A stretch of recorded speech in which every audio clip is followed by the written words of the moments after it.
Hi, KubeHuddle.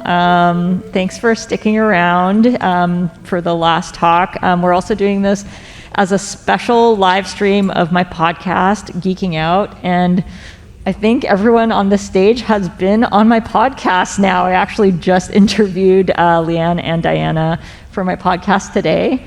So it's super exciting to have everyone here because we're talking about a very important topic, which is mental health. And this came about actually when Tim Marino and I were at Open Source Summit a few weeks back. And the topic of mental health just kept coming up over and over and over again. So many of us are burnt out. So many of us feel like frauds, imposters. Like there's so many of us suffering in silence. And you know, it's nice to be in an industry where I think compared to like other industries, we talk about it more freely, but I think we need to talk about it even more freely. And so this is why we are having this mental health, and I'm so lucky to be joined by these awesome folks here on stage with me. So let us do some quick intros. I am gonna just give myself a very fast intro, and now the freaking clicker's not working. Yay. Here.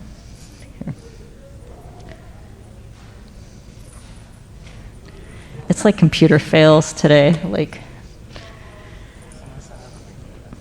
we can just, good luck finding the mouse on the other screen. Oh, it's because it's on the other screen, Tim, on the screen that's on the bottom.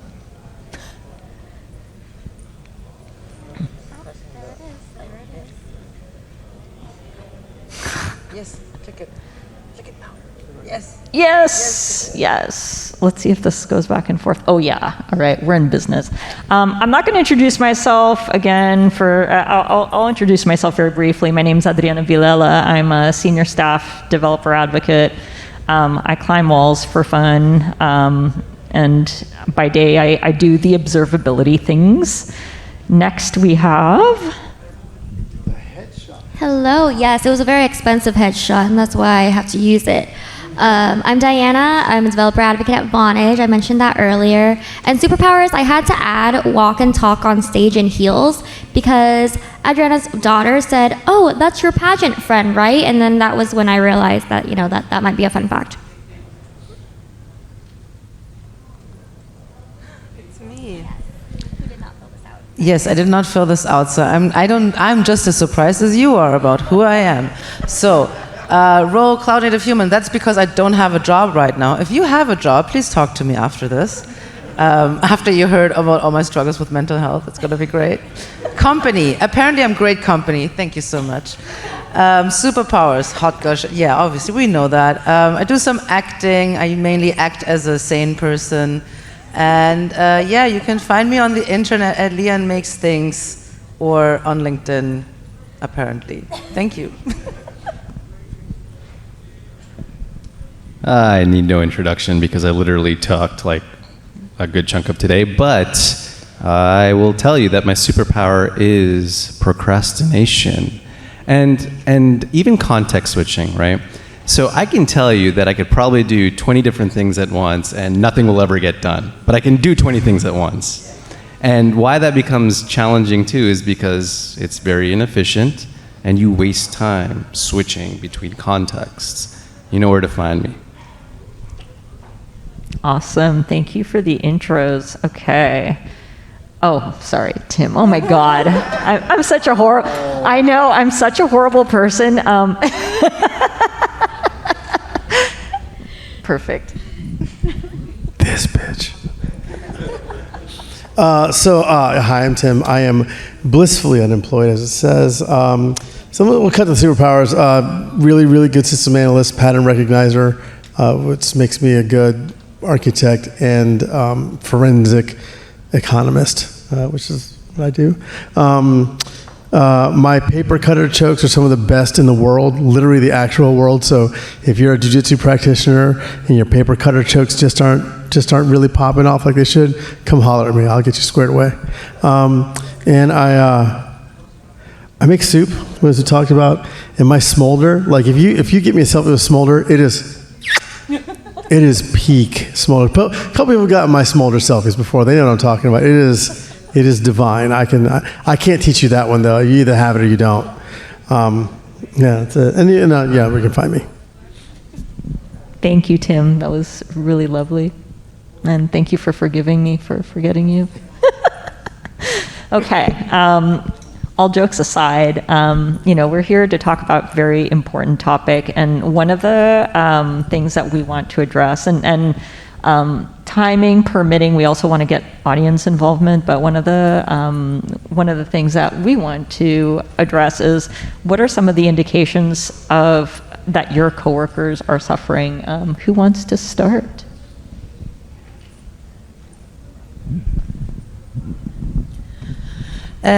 So for me, just to give you like a quick, one of the reasons why I left my job last November was because I felt I was burning out, and it was my second burnout in like 3 years. So I was very familiar with the feeling still. To me, it is when the things that usually give me joy don't do it for me anymore. When they don't give me the energy that I used to get from them, and I like even doing those things, because I tend to get like very productive when I'm depressed, weirdly.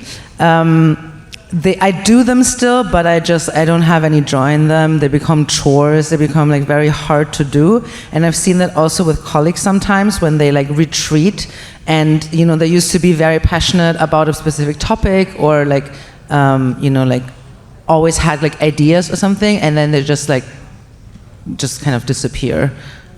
Yeah. So oddly enough, for somebody with a systems background, I actually for lack of a better term, I have metrics on myself, right?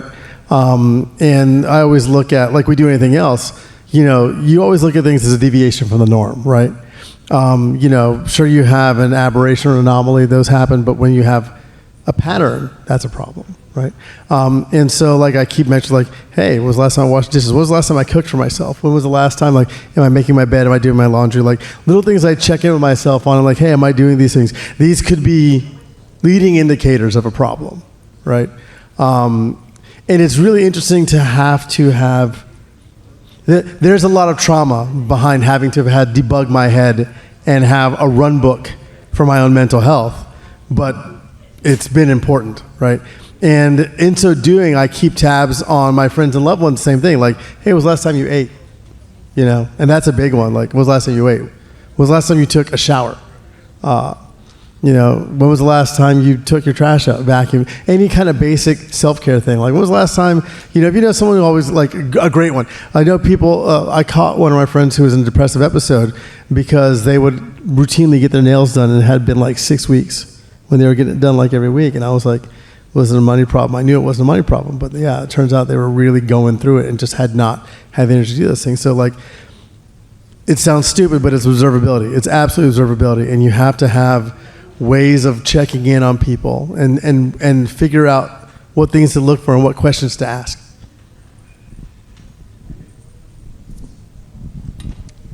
I guess I have a little bit of a different take on this, just because I've been that coworker who is suffering. And I do notice, not at my current company, but there have been times where I can be a horrible person to people on my team, and that's just me projecting because I'm having a horrible time.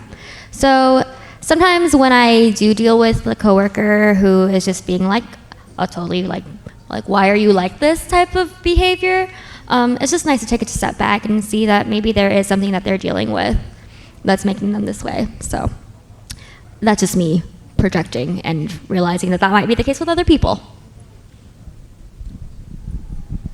Burnout is an interesting thing. A couple of years ago, I was at KCD Berlin, and I had the opportunity to talk about burnout, and I was actually very surprised about and around how many people were feeling very similarly, right? They felt that everything that they did in their day jobs wasn't really getting them to where they needed to be. It wasn't providing them the satisfaction that they were hoping for, and it felt like a vicious cycle. Something that I was just basically relaying to them, because sometimes we do a lot to tie our identity to our careers and what we do in our day jobs, because it's probably the most sense of value that we can see and recognize very easily. Oh my gosh, I'm like a principal engineer somewhere and I get to do X, Y, and Z. But what you begin to realize is there is so much that goes behind that, so much thought process, so much sacrifice, that a lot of people don't even know what that sacrifice is to get to that level. But then once you do get to that point, right, you begin to realize that maybe you are out of touch, and maybe some of the contributions that you're making aren't adequate enough for the business that you work for, and sometimes you're not able to provide the impact that you're supposed to. So when I brought some of these concerns up in that talk, it was very apparent that a lot of folks felt the same way, and they just didn't feel the courage to step up and talk about it. And that's challenging because there's a stigma around burnout. There's a stigma around talking about mental health. And so that's why we're here talking about some of this too. My first instance of burnout, right, was back in 2017 or 2016. I was working for a big hardware company that Tim worked for recently as well. And I was just doing a lot, and I was traveling quite substantially. I had just finished a nonstop 24-hour period of work, literally nonstop work. I landed into Baltimore after coming out of New Haven, and I left the rental car parking lot because we didn't really have Uber back then or any of those ride shares. And the moment I pulled out, I just literally broke down into tears because I was supremely exhausted. I felt like I failed my customer, my client, even after all that level of planning, and I was just so hard on myself. And I had no outlet to really talk about it or talk about it to anyone because I don't think anyone would really understand. Today, that's different. Today, I think we have that opportunity. For me, I think I know when I start getting into depressive episodes, I start getting very withdrawn. And I'm lucky that I think my family has started to cue in on it, because then they'll ask me, especially my daughter, she can like read me like a book, and she's here in the audience actually, and she'll say, "Mom, are you okay?" And I've gotten more used to being more honest about my answers, that when I'm not okay, and I say it and I talk it through. And I think one of the things that has helped me a lot was going to therapy, where it's encouraged me to talk more openly about my feelings, because it's so hard. You're talking to a stranger about your feelings, and that means that you have to admit things to them that you wouldn't even necessarily admit to yourself.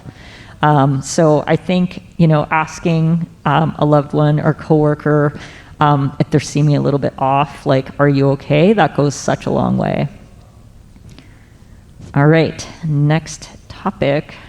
How can we prioritize and take care of our mental health while advocating for others to do the same? Who would like to start?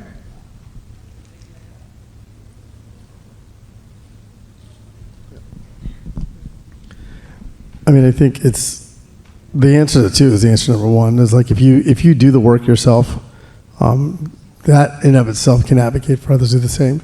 I know for me, I've been, if anybody follows my shit posts on Twitter, I've been very open about my mental health struggles, some of the treatments I've used, some of the successes, some of the failures, and just being kind of open and upfront about the things I'm going through, because for a long time no one never did that. Especially, I'm gonna be especially dudes. Dudes don't ever like to cop to any feelings except anger, I guess. And we're much more broad than that as far as emotional beings. And so realizing that I'm not okay, and then saying yeah, no, this is not great, and I need to do something about that. And that can look like going to therapy, which is a great thing, but also everyone should probably go to therapy for the most part in some way, shape, or form. You don't have to be in crisis to go to therapy. It actually helps if you go to therapy when you're not in crisis, so that way you have tools to deal with your emotions while you are in crisis, right? And it's if you wait for things to go bad before you start looking for another job, right? Now you're under duress and it's hard. So I mean, there's that aspect of it. Prioritizing it too, especially, is taking the time and say you know what, I don't need to go to this conference. Well, I don't need to go to this trip. Especially in DevRel, that's hard. DevRel is very hard. Or in sales, or in any other role where your job is to go to places and talk to people, to say I need to step back from that is really difficult. but also it's important because like, I can get more money, right? Money is replaceable, time is not, and lives aren't either. So like, yeah, you have to prioritize. It is literally that important.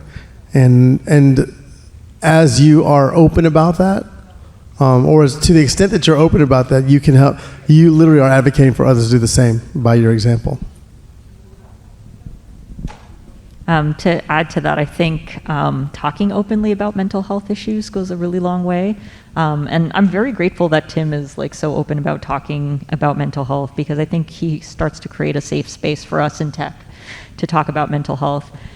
There's something that happened to me recently, which I thought was quite interesting. I was catching up with an old friend from university, and he was asking me how I was doing, and I'm like, all right, I've gone through like some rough patches, but I'm okay now because I've been going to therapy. And he looked at me like, oh, poor you, like this is a bad thing. And I'm like, no, this is actually a really, really good thing. And I was very surprised by his reaction, because for me it was so normalized. Like so many people in my circles, we talk about going to therapy.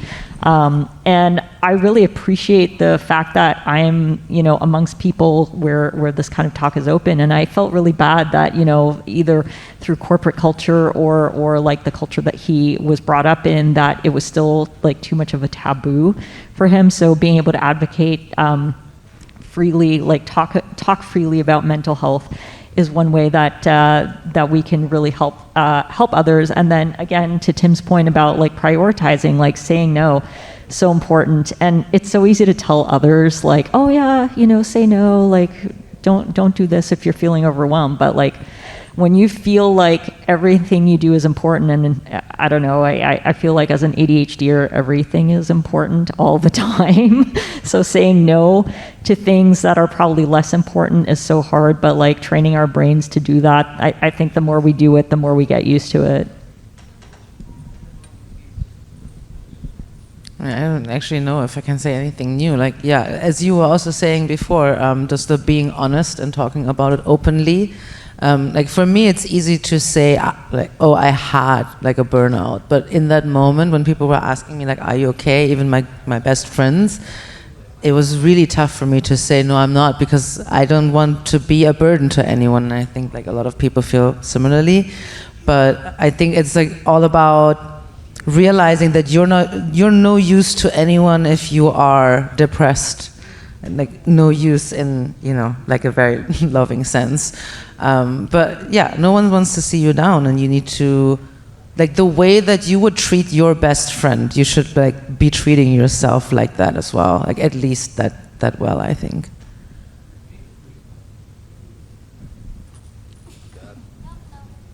I have nothing new to add.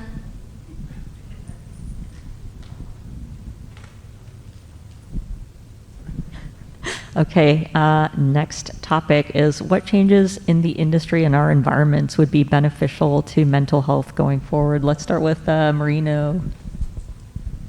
Yeah, I could go on for hours about this, because I feel like it starts with who can create the safest place for us to be able to come out and talk about this. And I almost think it's the place where we spend most of our time, our waking time. It's the place that we work at, right? And I think it starts with a lot of these employers making sure that they have adequate resources for us, non-tracked resources, by the way, things we can do anonymously to get the support systems that we need. This shouldn't just be, oh, here's a portal that you can go to and read a little bit about how you can alleviate some of your daily stress. No, this should be access to funding that you could put towards therapy in various forms, whether it be physical, because physical also helps with that mental therapy as well. But being able to talk to someone, having enough funds, not having to reach into your own like personal budget. Because if you think about it, if employers actually provided enough funding for you to get that support system that you needed, I think it would massively benefit them in a lot of ways. I also think that maybe the 4-day work week is the right approach, because do we really need 5 days of working weeks? I love the 2-day work week. I love the no-day work week if possible, but I don't think we're there yet. But a 4-day work week is a good trade-off, right? I don't know how that gets split up, but companies need to consider if they want to maximize our contributions while also offering us that mental space to recover, they should really consider it. And I know companies that are doing this today very elegantly. I'm going to stop there because I know that there are other suggestions, but if you want to come back to me, let me know. So something that I came across very recently in the past, I want to say year, is just being aware of leave of absences. So I don't know how it is in other countries, but at least for the US, like I didn't know that this was an actual thing. And my manager had explained to me when he noticed that like, my mental health was deteriorating. And he was like, hey, if you think you need this, it's an option. So you can go to HR, get the documents that you need. And it's like a whole legal thing where you are not required to tell your company like what's actually wrong. Once you're cleared by your psychiatrist, your doctor, whoever it is, then you can get that leave. And if your company offers that benefit of like getting that time paid off, then that's really awesome. So just knowing that that was an option was really nice for me. I actually love the fact that Adriana, she had invited me to be on this, and she was like, oh, Tim's on this too. And I thought I hope it's okay for me to mention this, but I mentioned it to Tim where I was just like, I don't know if I should get this document because it cost $50 to pay my psychiatrist to fill it out. And he was like, no, you definitely should, just in case like I ever do need it, because it got very close to that. In the end, I didn't. Maybe one day I will, but it just gives me a lot of peace of mind knowing that that is there and that document, like Tim had said, go to therapy, do whatever you need, more so for preventative measures. So when, shit hits the fan, you're not scrambling. And that's why I'm actually really glad that I went through that process. So just knowing that that's an available thing and knowing what your company actually provides is just a really good step of moving forward into prioritizing mental health.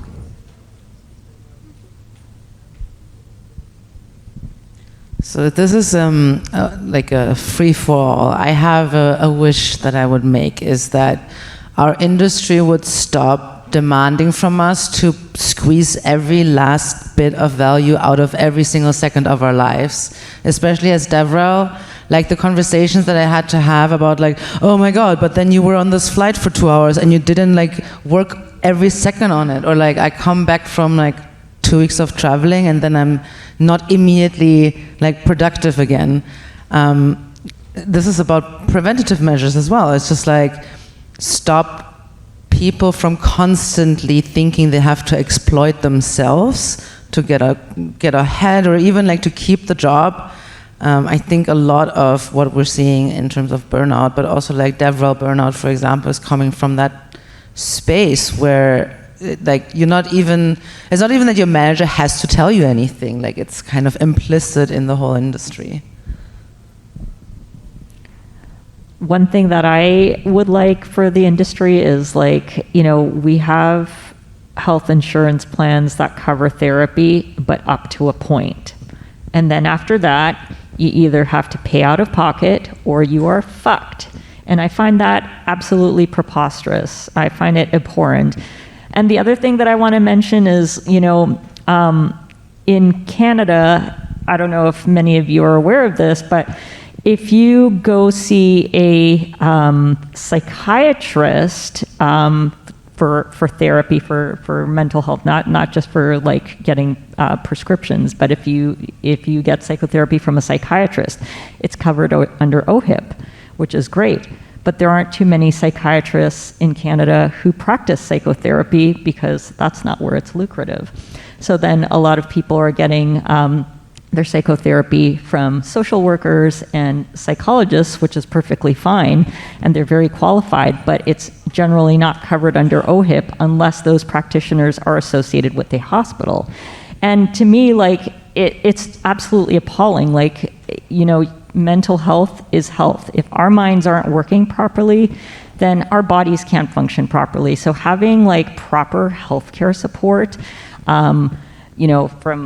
from the Canadian government, since we have the, quote unquote universal healthcare, and also from our employers to provide more than the piddly like 6 weeks of coverage or whatever of therapy. And after that, you have to like pay out of pocket. So that's what I would like to see.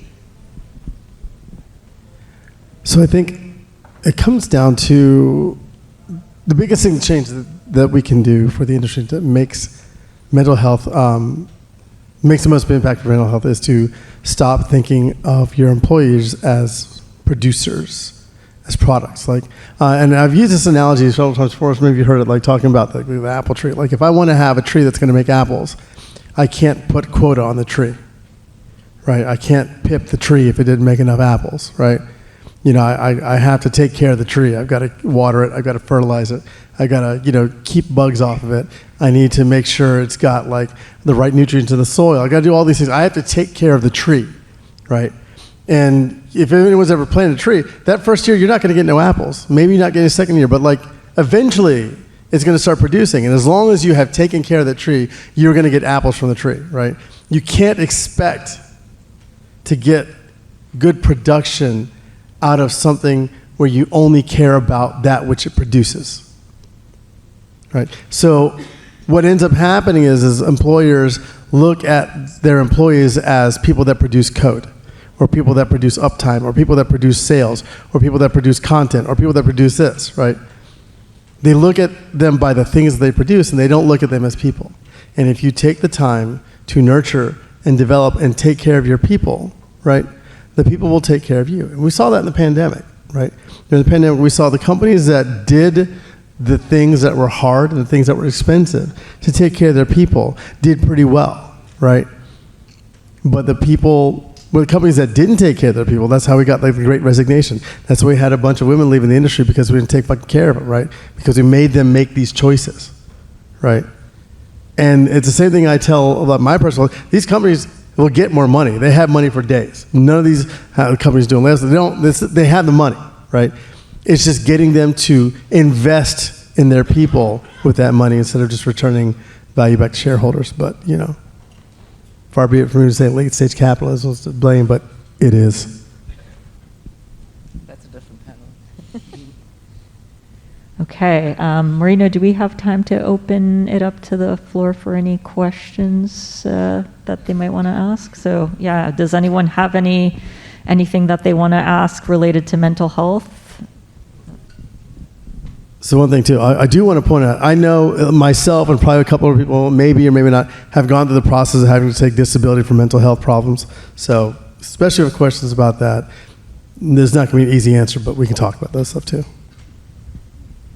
And remember, this is a super safe space. We're all friends here. We want to be able to support and help you. So, unless you put beans and chili.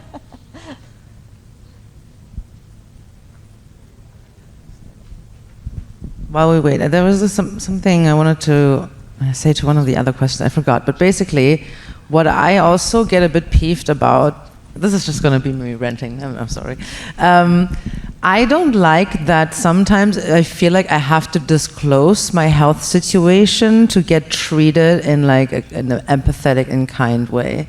So I worked for this company, and one of my colleagues had ADHD, and he's very open about it, which was great. And they treated him very kindly and empathetically around the things that he specifically said will trigger his ADHD or how it comes out in him, which was great. But I have ADHD too, and I didn't feel that I wanted to disclose that to the bosses, right? And I didn't like that basically they could treat him that way, knowing that, you know, like he can't help or whatever. But with me, because I didn't disclose, they just expected me to like function in like a neurotypical way. And I would like really like it if we could, instead of treating people in special ways, like, oh, you have this thing, so I'm going to treat you this way, and you have this thing, so like if we could just all be treated with, you know, empathy and kindness. If, you know, I don't have to say this is a medical condition. There was a question there. I was thinking of something earlier, and what you said actually put it into. Can you speak into the mic there? I think we want to. Oh, okay.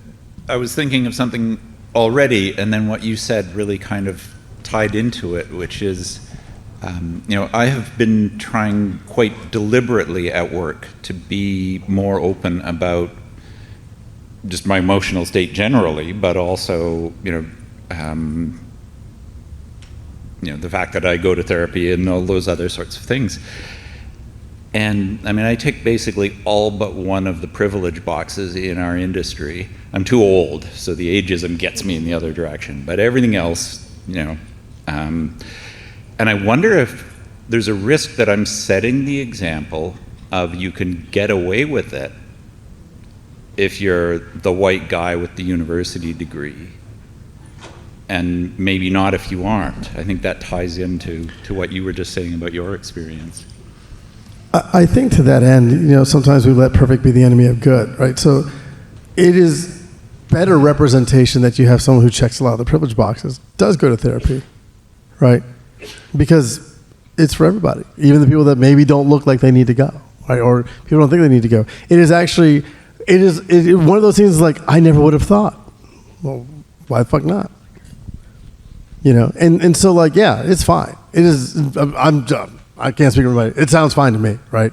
Because you do go to therapy. Why would you hide it? When we say like, make things visible, make things present, make things normalized, that's what we're talking about.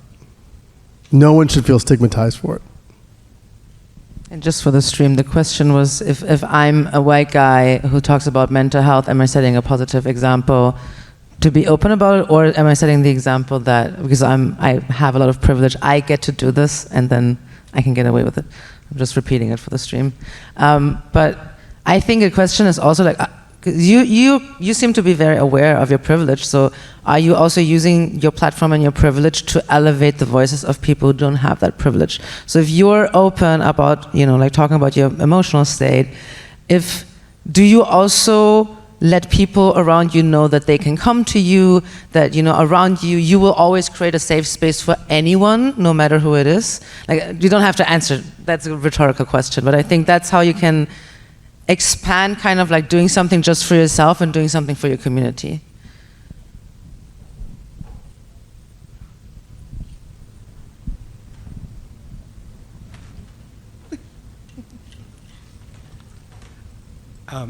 Can you speak a little bit about the fear and stigma around seeking accommodations or asking for leave or disclosing whatever it is that you're going through that you need accommodations for? Because I think it sometimes feels like we're putting a target on our back to say, look for something to fire this person for later on down the line. What can we do?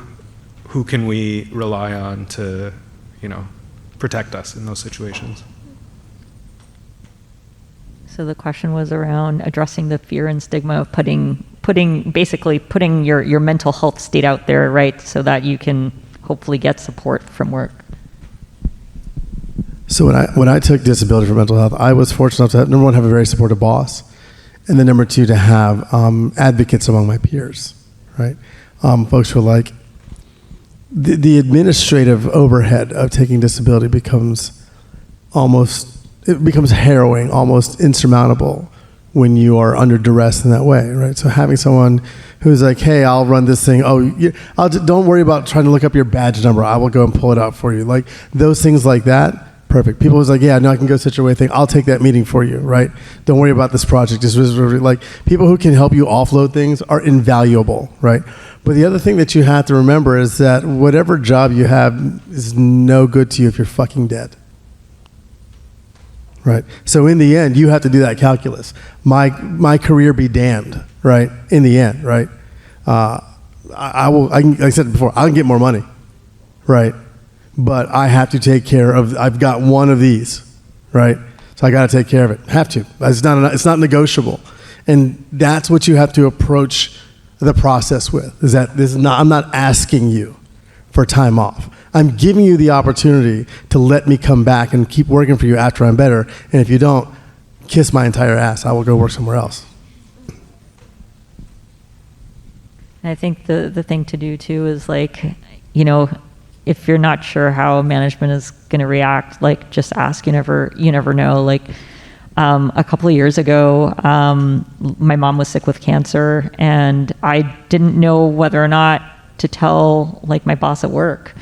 And I'm so glad I did, because they ended up being super, super supportive about it. And it just made it so much easier. And they got a couple of other coworkers to talk to me who, had gone through like family members dying of cancer. And it made, and unfortunately, like my mom ended up dying of cancer, but it having that support from my coworkers made it so much better because I did talk to them about it, which was so helpful.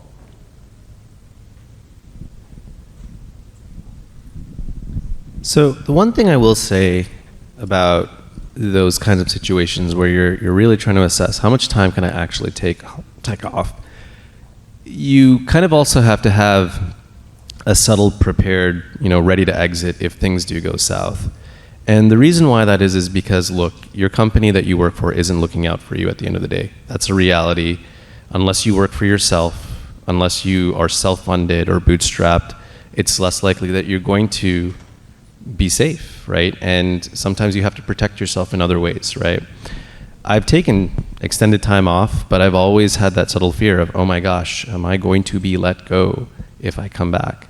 And I've always, got things ready just in case things do go south. And I encourage everyone to explore the same, because you also don't want to attach yourself to one organization forever, right? And I say that because there's other aspects. You want more money, you got to change every so often. They're not going to give you more than 5 to 6% a year, and that's the reality. And look at inflation today. It's outpacing that. You're never going to be able to truly grow and understand what makes you happy and what makes you unhappy if you stay at the same place forever. And changing allows you to really think about some of the best places you can work at over time.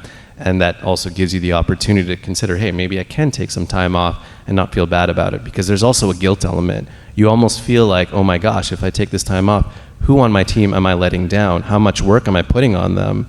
And that's a huge thing in itself. And you have to be able to remove yourself. I say it that it's easy to do, but it's not. To remove yourself from that equation and not feel responsible when you have to disappear for your own mental health reasons. So there are a lot of things that you can do, but look, I'm not a mental health expert, right? I've tried things work for me. I feel a little bit more willing to be, ballsy in that sense. Like, I'll just be like, hey, I want to take this time off and see how they respond. And if they don't respond well, all right, maybe I might not be here much longer. And that's on my end. And it's something of a decision I made, because I have to realize that longer term, this might not be the safest place for me to be.